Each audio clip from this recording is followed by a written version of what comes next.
7:14 vai dizer: pelejarão eles contra o Cordeiro, e o Cordeiro os vencerá, pois é o Senhor dos senhores e o Rei dos reis.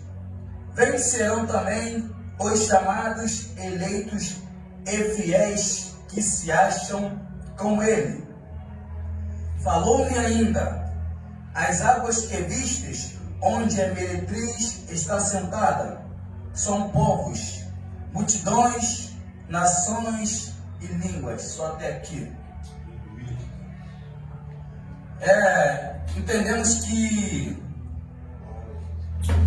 o livro de Apocalipse vai dizer sobre o fim dos tempos, o livro de Apocalipse vai dizer sobre as coisas que hão de vir.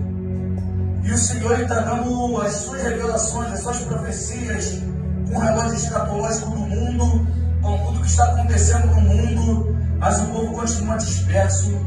E sabemos que o relógio escatológico no mundo está correndo muito rápido, os dias estão sendo abreviados, os dias estão sendo muito rápidos, as guerras estão sendo muito rápidas, a tecnologia também está sendo muito rápido, e sabemos que o Senhor há de vir e está deixando os sinais na terra. Sabemos que os sinais dos céus na terra eram frequentes, mas não tão frequentes como estão sendo hoje em dia, que está sendo mais rápido, está sendo com mais frequência, está sendo com mais força, e o Senhor está mostrando para o teu povo que Ele está próximo. E nós temos que entender que o Senhor Ele vai vir buscar a tua igreja. E assim como brotam os ramos de suas figueiras, sabemos que está próximo o verão, sabemos também que está próximo o inverno, sabemos também que está próximo o outono, assim também a vinda do Senhor. Mas aqui vai dizer que o Cordeiro Ele vencerá, porque o Cordeiro Ele pelejará por nós. E nós que somos chamados, nós somos os eleitos, fiéis, nós estaremos junto com Ele. E o Senhor, Ele vai estar junto conosco nesta peleja. E nós temos que saber que essa peleja não é nossa, e tem aquele que há de pelejar. E vai dizer aqui que o Cordeiro vencerá. E nós não podemos ficar tristes, atônitos, porque nós sabemos que o Cordeiro, Ele vencerá. E aquele que habita nos escolhas do Altíssimo, a sombra do Onipotente descansará. E nós temos que entender o quê? Que nós estamos com o Cordeiro, nós somos o Filho de Deus, nós somos a noiva do noivo, e nós temos que entender que Ele pelejará por nós. E por isso nós não podemos ficar parados e com medos de uma guerra que está por vir, de uma fúria que está por vir, de uma luta que está por vir. Nós sabemos que lutas virão, nós sabemos que guerras virão, sabemos que tudo isso virá, mas nós temos que entender que nós estaremos nessa guerra com Ele e nós não seremos abatidos. Quantas lutas e quantas guerras nós sofremos? Sofremos muitas lutas e muitas guerras, mas nós não fomos abatidos porque nós estamos de pé buscando. Senão nós não estaremos aqui hoje buscando, mas o Senhor, Ele pelejará por nós, e o Cordeiro vencerá, e nós venceremos porque nós estamos com o Cordeiro Santo, Imaculado, Filho de Deus, que morreu por nós, ressuscitou no terceiro dia, e vai vir buscar a tua igreja. É o mesmo que está conosco nesta peleja, e nós não podemos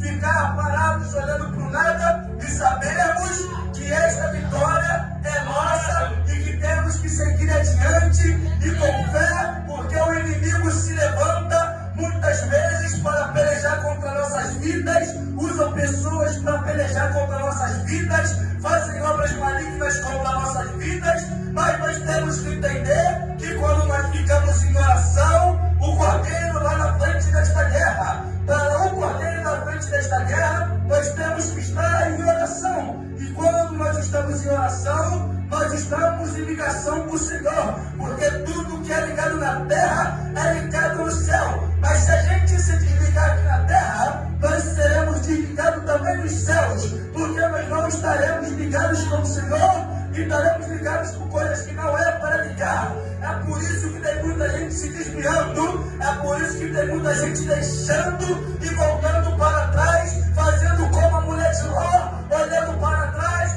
e virando estátua de sal. Ela virou estátua de sal porque olhou para trás, e nós sabemos que estátua é algo que não se E ainda por que a estátua foi de sal? Porque nós sabemos que o sal traz sabor à terra. E ela ficou como sal ali para trazer o sabor do pecado. E qual é o sabor do pecado? Olhando para trás, ela estava com gosto para trás de tudo que deixou. Mas não, Ló não olhou para trás. Ouviu os anjos que foram hospedados na sua casa e continuaram olhando para frente. Só a sua mulher que olhou para trás. Mas ele não, ele continuou olhando para frente. E Deus, Ele quer o que de nós? Ele quer que nós lutemos esta luta, mas com o Senhor na frente, porque não é pela força do nosso braço, não é pela força do nosso querer, mas é pela força do Senhor. Porque não há uma condenação lá para os que estão em Cristo. Se não há nenhuma condenação, é porque o Cordeiro está indo na frente desta guerra. E nós temos que entender que a guerra é dele. Ele que entrou na peleja, ele que entrou na guerra contra os amalequitas, ele que entrou na guerra contra os filisteus, ele que entrou na guerra contra os povos do Egito, ele que entrou na guerra o tempo todo. É ele que veio ajudar o seu povo, porque o povo ainda busca o Senhor. Aquele povo que chama pelo teu nome, aquele povo que se orientar, aquele povo que clamar, aquele povo que buscar, aquele povo que dizer: Senhor, tenha misericórdia e entra nessa frente. O Senhor vai entrar na frente, porque Ele é Deus de misericórdia. Mas nós temos que entender, Ele é misericordioso, a sua graça nos basta, porque a graça é o favor não merecido do Senhor, e Ele teve um prazer de dar um favor não merecido, porque nós não merecemos, mas Ele fez este favor. Se Ele morreu por um favor não merecido, Ele também vai entrar numa guerra também nossa não merecida. E nós temos que entender que as boas novas foi o Senhor descer do céu, se fazer de verbo antes da criação de Adão e Eva, para morrer por nós, porque o Senhor, Ele criou o ser humano, criou os céus e a terra, criou os anjos, mas os anjos se rebelaram. O próprio anjo da aurora, chamado Lúcifer, chamado de luz, que é o Satanás, se rebelou contra o Senhor. O Senhor sabia que ele ia se rebelar, mas o Senhor não poderia intervir no futuro, porque o Senhor já viu o futuro, mas os planos do Senhor. Mas o Senhor deixa, porque o Senhor, Ele não criou nós para sermos robô, mas nos criou para ter o livre-arbítrio, o nosso direito de escolha. O Lúcifer não teve o seu direito de escolha. Mesmo que ele se rebelou, antes de se rebelar, o Senhor deu oportunidades para Satanás se arrepender. Mas só que ele não quis se arrepender nos céus, porque o orgulho foi tomando conta dele. E o orgulho tomando conta dele, o que acontece?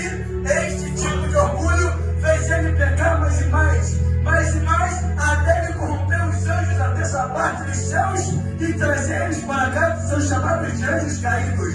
E nós temos que entender o quê? Que Deus, Ele é Deus de misericórdia, e Ele luta nesta peleja por nós. E sabemos que Ele, se rebelando contra o Senhor, Deus ainda teve de misericórdia com Ele nos céus, para que Ele não venha se rebelar. Mas Ele, por seu orgulho, pela sua soberba, pela sua altivez, não quis saber, não quis dar ouvido às coisas do Senhor e foi lutar contra Deus. E Deus, o que fez? Condenou Ele para sempre, porque Ele não quis saber de fazer as coisas de Deus. Queria ser maior que Deus, queria ser grande. Mas nós entendemos que ninguém pode ser grande, ninguém pode ser maior que Deus, por não há ninguém maior do que Deus, a não ser Deus.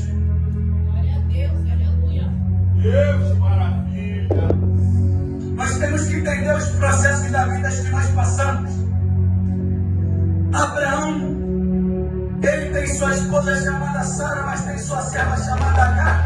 A Sara, por estar com pressa na sua promessa, achando que Deus não ia entrar na vida dessa promessa, faz Abraão coabitar com Agar, e Agar tem filho. E nesse que Agar tem filho, o que acontece? A Sara acha que é menosprezada, mas depois Deus cumpre a promessa da vida de Sara. Mas o que acontece? Abraão recolhe pães, recolhe água, recolhe as coisas, dá para Agar e despede Agar. Agar vai para o deserto, achando que não ia dar em nada. Mas o menino Ismael, filho de Agar, com filho de Abraão, um dos príncipes do Egito na época, o que acontece?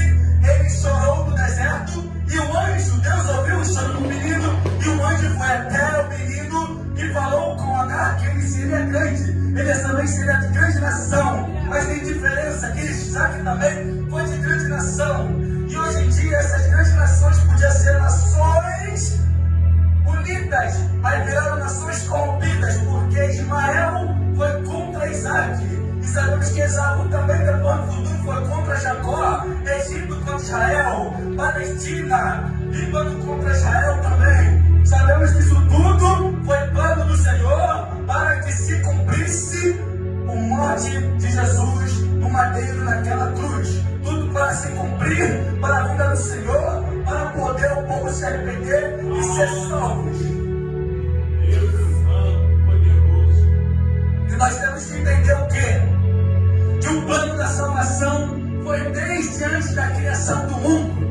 E essa salvação, antes da criação do mundo, foi algo que o Senhor determinou para cada um de nós aqui, os eleitos por Ele, sair para pregar, sair para evangelizar, sair para ganhar alma. Nem que tu poste vídeo, nem que você fale pessoalmente, nem que você clama, nem que você vá lá, mande mensagem, use a rede social como modo de evangelismo, mas foi eleito para ganhar vidas, e ganhar vidas para o reino do Senhor, porque os eleitos foram escolhidos para ganhar a vida das criaturas, aqueles que são ímpios, aqueles que não gostam de Deus, aqueles que não praticam as coisas de Deus, pois sabemos que também os gigantes foram criados. Esses gigantes foram criados, como muitos vão dizer, foram coabitados mulheres com anjos caídos enormes, e foram criados gigantes. Mas isso é para outra hora. Mas nós temos que entender que nós temos que ganhar esses tipos de pessoas, pessoas que não querem saber do Evangelho, pessoas que não entendem da glória de Deus,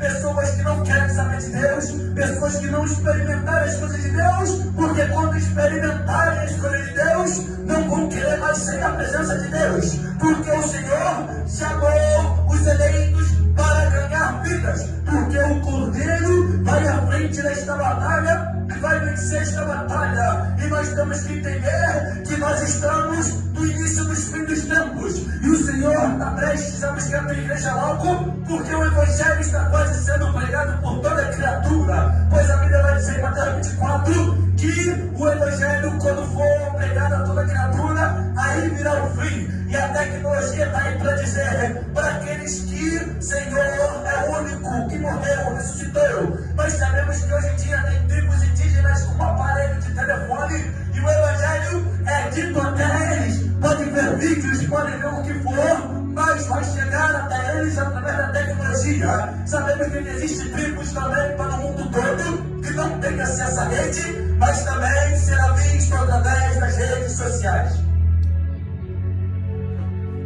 E o amor de muitos está se esfriando, o amor de muitos estão se acabando, e está se cumprindo a profecia dos princípios das dores. E quando se cumprir todos os princípios das dores, a igreja será tomada da terra, e só ficarão aqueles que ficarem na terra e passarão pela grande tribulação. E aqueles que passaram pela grande tribulação, ai daqueles que estão amamentando, ai das grávidas, ai daqueles que estão aleijados, que não conseguem correr, ai daqueles que não comem qualquer coisa, não gostam de comer isso, não gostam de comer aquilo, mas quando entrar dentro da floresta vai ter que comer gafanhoto, vai ter que comer folha, vai ter que comer besouro, vai ter que comer formiga, vai ter que dar um jeito de armazenar alimento para poder estar dentro do mato, dentro da floresta, sem edredom, sem caminha, vai dormindo frio de noite e de dia, no sereno, só bicho fazendo barulho no mato, e vai ver, se eu pudesse eu estaria com o Senhor na época, e estaria buscando o Senhor, e teria sido arrebatado, porque todo olho verá o Senhor das nuvens buscando a igreja, e a igreja será tomada, será tirada da terra, os mortos primeiro ressuscitarão, depois que nós estamos vivos, seremos arrebatados, e todo olho olhar para o céu, e vai ver toda a igreja com Cristo Jesus, vai ver a igreja com todos eles, e muitos vão se lamentar, até aqueles que ultrapassaram, mataram também no madeiro, vão se lamentar, e vão ver que Deus ele é real, vai ver que Jesus ele é real, que o mundo espiritual é real, vai ver que tudo é real, e vai ver, e vão se arrepender, e vão dizer, se eu soubesse, teria ouvido aqueles crentes malucos, aqueles crentes medonhos, que ficam falando umas línguas estranhas, que ficam gritando dentro de um templo igual maluco. Ei, é para me estar junto com eles lá naquele local. Por isso tem um propósito muito grande. A Bíblia não é pregada em qualquer lugar. Tem lugar que você morre por causa da palavra, porque a palavra é real.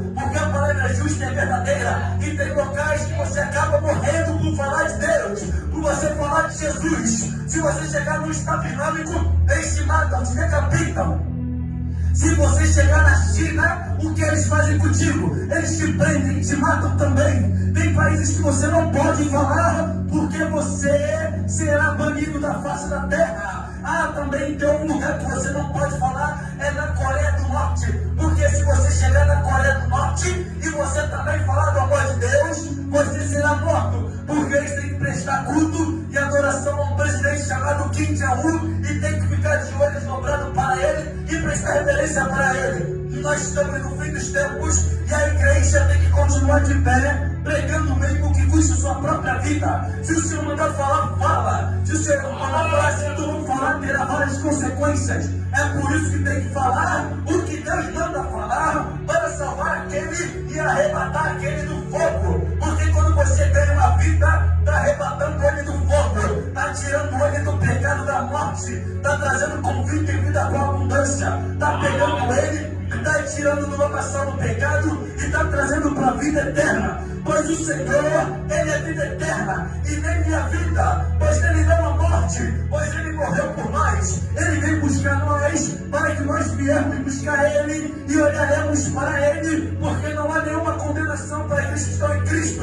porque nós temos que fazer a obra e nós temos que ter fé, porque a fé sem obra, ela é morta, ela não vale de nada. Nós temos que entender que muitos sabem para falar, nós somos salvos pela graça, sim, nós somos salvos pela graça, mas também nós temos que fazer a vontade de Deus, que é a obra de Deus, que é construir a obra de Deus, que é ganhar vidas lá fora, evangelizar, dar de comer, dar de beber, dar de vestir. Nós temos que fazer a vontade do Pai, porque a graça, ela é boa, mas também a graça, ela deixa acumular. A graça é pior do que a lei, porque a lei é feita na hora, tu pecou na hora do apedrejamento, mas na graça tem misericórdia, mas na graça só vai acumulando, acumulando, acumulando, e só vai juntando uma coisa com a outra, e quando chega no dia de julgamento, vai ser pesado na balança, vai pesar o que tu fez na terra, e vai pesar o que tu fez para Deus. Qual é a coisa que você tem feito para Deus? Qual é a coisa que você tem dado para Deus? Qual é a coisa que você tem feito para o Senhor? Porque muitos só buscam Deus para receber, mas não buscam Deus para dar. Nós temos que dar, é melhor dar do que receber, porque recebemos o nosso galardão no dia do juízo. A nossa coroa estará cheia de pedras, cada pedrinha brilhante, uma mais linda que a outra, porque nós continuamos fazendo a vontade de Deus. Mas aquele que não faz a vontade de Deus, aquele que corre de Deus, a Bíblia diz que aquele que tem vergonha de mim também será envergonhado naquele grande dia. E nós não podemos ter vergonha de fazer a vontade de Deus, e nós temos que cair para dentro. Aquele que diz, você não pode fazer, porque você está assim, você está assado, tu não pode subir. Isso é uma grande mentira de Satanás para você deixar de fazer a obra. Porque quando Pedro depois de Jesus, Pedro podia continuar fazendo a obra, e falar assim, eu me arrependo e continuar. Mas Pedro se afastou, mas Pedro continuou vendo Jesus de longe. E Jesus sendo crucificado, mas Pedro estava de longe, vendo o Senhor crucificado, mas não deixou, porque Pedro continuou acompanhando no coração, no pensamento e vendo de longe. É por isso que o Senhor chegou para Pedro. Pedro, tu me amas? Te amo, Senhor. Apacenta minhas ovelhas. Pedro, tu me amas? Te amo, Senhor. Apacenta minhas ovelhas. Pedro, tu me amas? Te amo, Senhor. Apacenta minhas ovelhas. Pedro entendeu o propósito de Deus. Pedro podia ter deixado para trás as coisas de Deus, mas Pedro continuou buscando o propósito de Deus. E nós temos que continuar buscando os propósitos de Deus. Aquele que fala que você não pode fazer a obra, que você não pode subir no altar. Então, se você não pode subir, você também não pode orar em casa, não pode ler, não pode jejuar, não pode fazer nada. Isso é uma grande ilusão de Satanás. Mas Deus, ele fala, vinde a mim que estão fracos, estão cansados e oprimidos e sobrecarregados, pois eu vos aliviarei. E o Senhor, ele quer que continuamos fazendo a obra do Senhor, porque tem muitos para apontar, tem muitos para julgar, tem muitos para falar, mas tem poucos para colher, tem poucos para dar hospedaria. E nós temos que saber como é o modo de dar hospedaria. Nós temos que entender como é hospedar. Porque a Bíblia vai dizer, quando nós hospedamos, nós podemos até hospedar anjos. Ló e Sodoma e Gomorra, quando o Senhor mandou os anjos tirar Ló de Sodoma e Gomorra, antes de destruir o local, os anjos foram despachados de homens, de seres humanos. E Ló hospedou anjos, comeram e beberam com anjos. E depois os anjos viram a mensagem de Deus. E Ló saiu. Por quê? Porque Deus manda anjos para a tua casa. E você acha que é ser humano, é um estranho, mas às vezes é um anjo que está lá, só esperando na tua casa, para ver se tu tem misericórdia. E se você tiver misericórdia, Deus te dará misericórdia. Os anjos só foram na casa de Ló, porque Abraão falou com Deus: quando tiver pelo menos um justo, tem o meu primo lá, ou irmão, que é Ló, que está lá. E o Senhor o que fez? O Senhor pegou e mandou anjos até a casa de Ló, mandou até a casa de teu primo Ló, para poder o quê? Para poder ver se ele realmente era justo, como Abraão disse. E viu que Ló era justo, e se agradou de Ló, e passou a mensagem de Deus para Ló, e tirou Ló de sua família. Só a mulher de Ló que não foi diretamente ser salvo, porque ela ficou olhando para as coisas de trás. Porque sabemos que Sodoma e Gomorra era uma prostituição. Então o que acontece? A mulher de Ló ficou para trás. Mas Ló não, Ló entendeu o chamado. Ló entendeu o que os anjos queriam dizer. Porque quando Ló viu os anjos, com a espada desembainhada, viu os anjos lutando como anjos, como forma de anjos, Ló entendeu. Mas a mulher de Ló, mesmo vendo os anjos que foram hospedados na sua casa, a mulher de Ló ficou cega, não quis saber que aquilo era anjos, porque ficou cega espiritualmente, porque estava com olho nas coisas de Sodoma e Gomorra, pois eles ganhavam dinheiro em Sodoma e Gomorra, eles fundaram a cidade de Sodoma e Gomorra. Ló viu pastos verdejantes, olhou para lá e se iludiu. Ló segue para um lado, Abraão segue para o outro. E o que acontece? Cada um segue seu destino. Ló se iludiu com as coisas lindas que viu. Abraão se iludiu com o que viu. Não era lugar lindo, mas entendia o propósito. Porque o propósito dele era Deus. Abraão, propósito físico.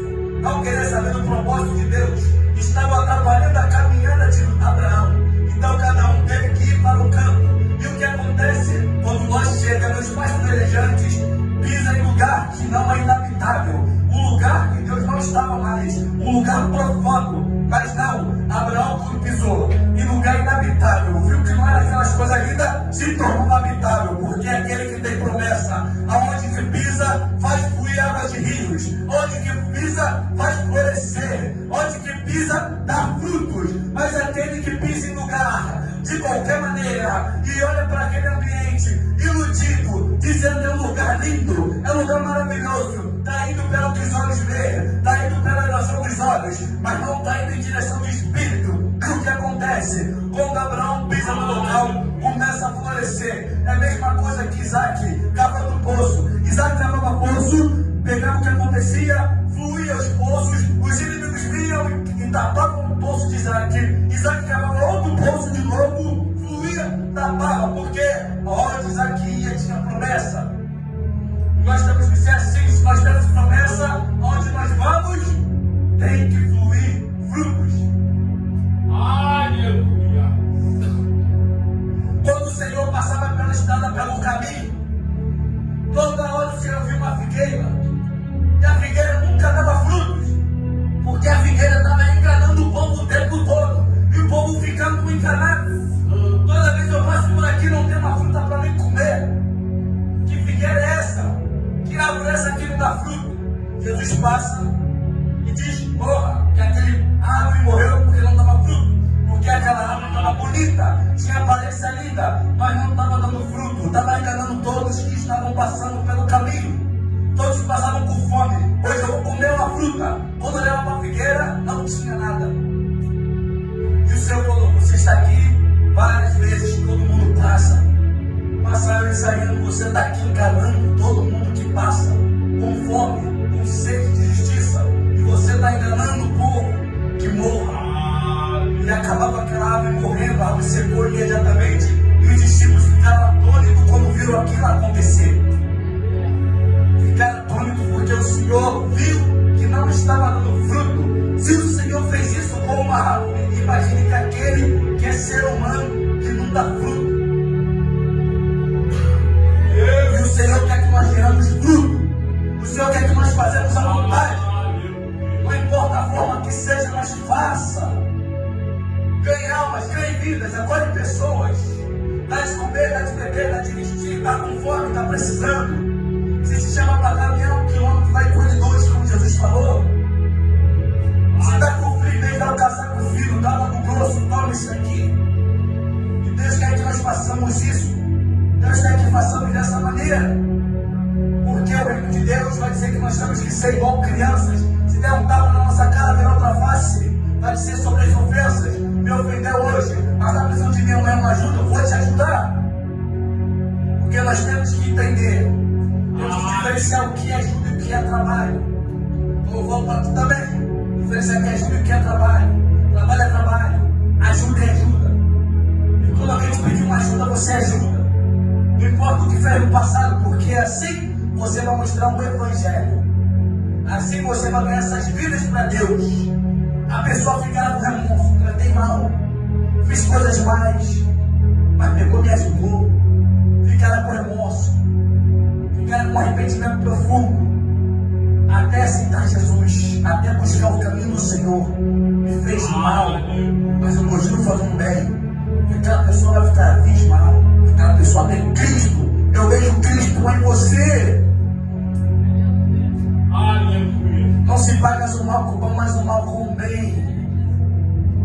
Olho por olho, dente por dente, passou essa lei. Mas agora é pagar o mal com o bem. E pagando o mal com o bem tem uma diferença grande. Porque quem fez mal, fica mal. Mas quem fez bem, continua bem. Porque tem paz em Cristo. E nós tendo paz em Cristo, nós entenderemos que o Senhor, Ele é o nosso pastor. E não teremos falta, que é falta da presença do Senhor. O Senhor é nosso pastor e não teremos falta. E nunca teremos falta da presença, teremos falta do Senhor. Pode ter falta de tudo, pode faltar dinheiro, pode faltar roupa, pode faltar comida. Mas se nós entendermos que a salvação ela é tudo, nós entenderemos que o Senhor é justo e fiel. 1 João capítulo 2, versículo 25. E esta é a promessa que Ele mesmo nos fez, a vida eterna. A promessa que o Senhor fez por nós é a vida eterna. Sabemos que o salário do pecado é morte, mas o salário de Deus é a vida eterna. O salário do pecado é morte, porque nós somos carne pecadoras.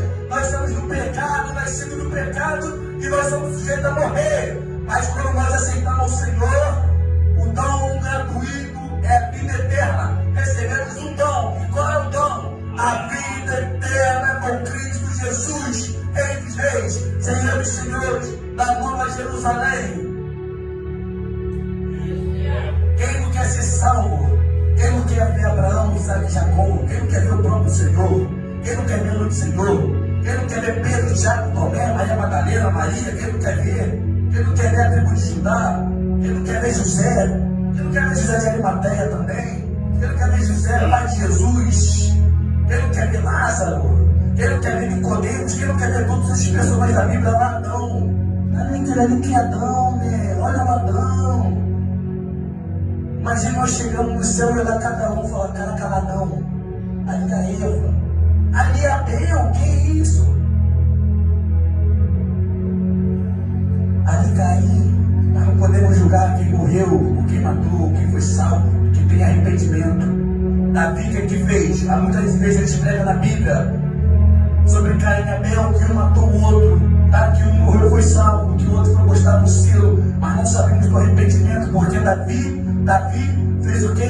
Fez o soldado matar o outro soldado, botou na linha de frente para morrer, para tomar Betseba. Matou o para tomar Betseba, para ficar com a mulher do cara. Mas Davi teve arrependimento, escreveu os salmos. Davi teve arrependimento. E Deus falou que no coração dele ainda foi salvo. Não podemos dizer sobre julgamento, porque só quem pode julgar os mortos e vivos é Deus. Nós temos que entender sobre esse tipo de coisa. Quem é salvo, quem não é salvo, como foi a forma de ser salvo. Tem uns que aceitam Jesus hoje. Chega amanhã, depois de amanhã continua fazendo a mesma coisa, depois a mesma coisa. Tem outros que aceitam Jesus hoje, mas depois vai se arrependendo. Senhor, eu me arrependo. Se eu me arrependo, se eu me arrependo, todo dia falando, se eu me arrependo, se eu me salva, se eu me arrependo. Larga tudo de mão e começa a ser que é Cristo. Larga tudo de mão, deixa tudo de lado e começa a viver o Senhor. Mas tem outros que chegam, larga tudo não. Tem outros que chegam e continuam na mesma coisa, da mesma maneira. E é remorso, você dizer um arrependimento hoje, amanhã fazer a mesma coisa. Se chama arrependimento, se chama remorso. E nós temos que entender o que é perdão e o que é remorso. Perdão e remorso são palavras diferentes. E nós não podemos ter remorso. Nós temos que ter perdão. Perdoar hoje e amanhã esquecer. Mas não adianta perdoar hoje e amanhã fazer a mesma coisa. Remorso. E o remorso não vem do Senhor. Nós temos que entender que o Senhor, Ele quer aquele que se arrepende de coração. O Senhor busca os coração contritos e quebrantados. Deus procura aqueles que o amam em espírito e em verdade. Mesmo que somos falhos, nós temos que amar em espírito e em verdade. Mesmo que somos falhos, nós temos que entregar em verdade.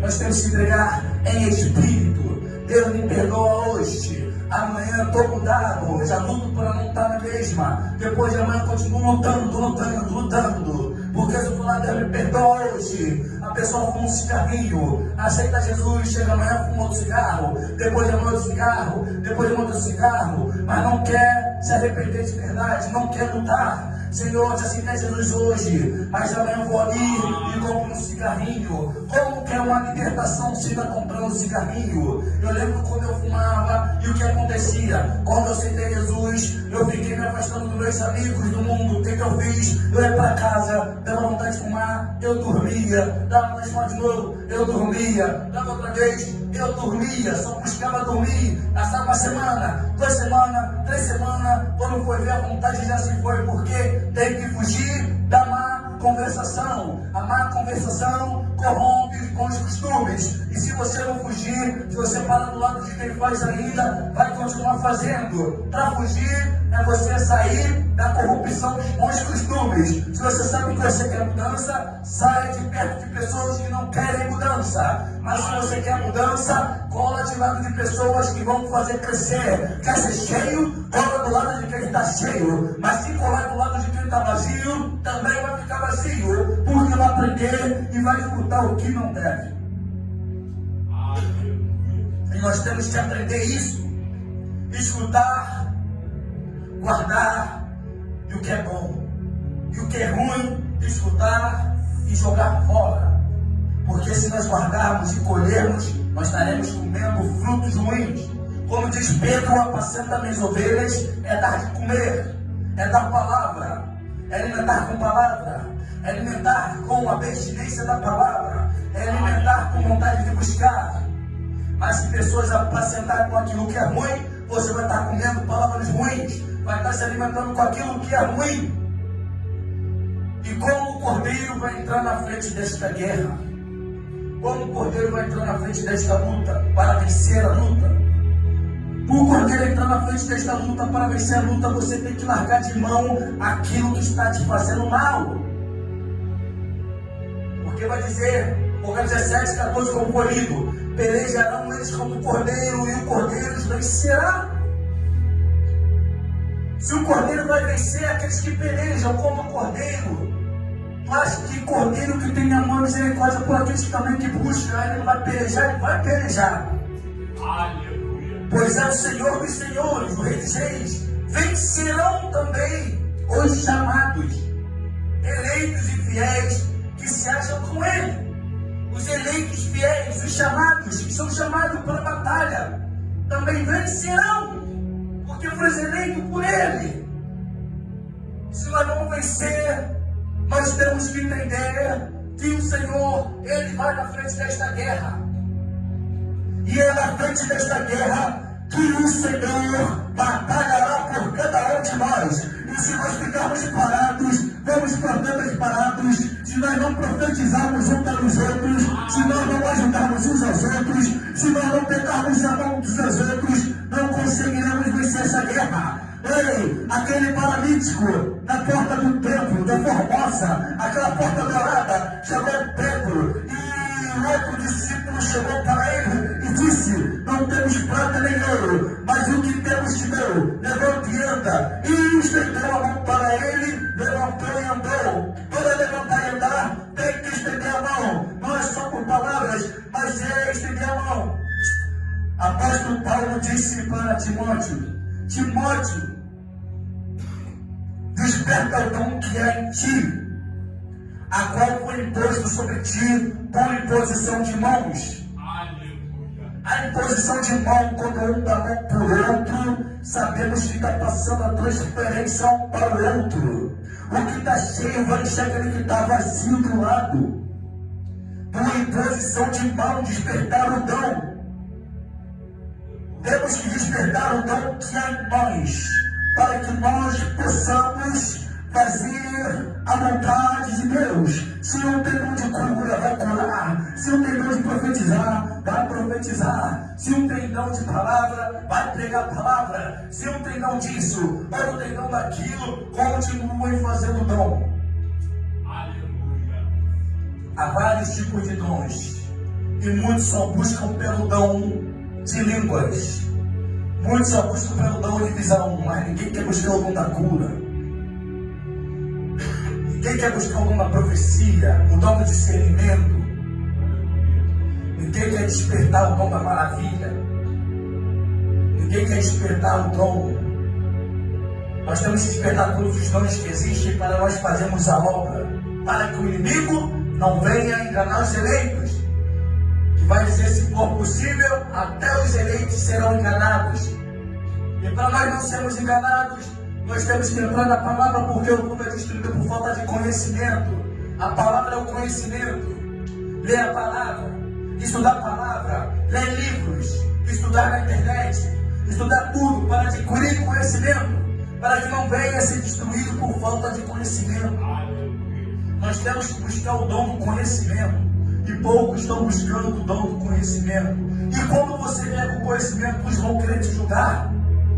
Vão dizer que tu sabe muito, mas você sabe porque você busca. Mas aquele que não sabe não vai entender porque não quer buscar. Então nós temos que ter o favor de um ajudar o outro. Um fazer o outro buscar. Seja primo, seja família, seja esposa, seja irmão na igreja, seja filhos, seja cada um. Nós temos que levantar uns aos outros para aprendermos a buscar a face do Senhor. Nós temos que ter realmente o conhecimento, mas também nós temos que ter a graça.